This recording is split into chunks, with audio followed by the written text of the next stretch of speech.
फार मोठं नुकसान आहे हे. जे देशाचं भविष्य आहे, अशा विद्यार्थ्यांचं पुन्हा एकदा ज्यांनी तयारी केलेली असती, अशा विद्यार्थ्यांचं हे नुकसान होणार आहे.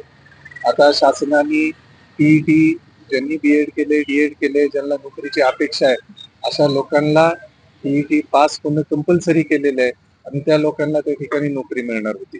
परंतु हा पेपर लीकमुळं हे सगळं रद्द झालेलं आहे.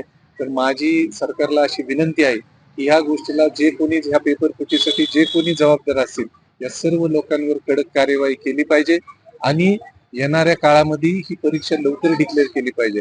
कारण असं आहे, काही मुलांचं विद्यार्थ्यांचं वय निघून जातं आणि ते वय निघून गेल्यावर त्यांना नोकरीच्या फार मोठ्या ज्या संधी होती, ती संधी आता त्या ठिकाणी त्यांना मिळू शकणार नाही. तर माझी सरकारला विनंती राहील, की अशा लोकांवर ज्यांनी हा पेपर फुटीचा प्रकार केलेला आहे पुन्हा एकदा, आता नुकताच नीटचा ताजा असताना परत जो प्रकार झालेला आहे, अशा लोकांवर कडकची कडक कार्यवाही केली पाहिजे.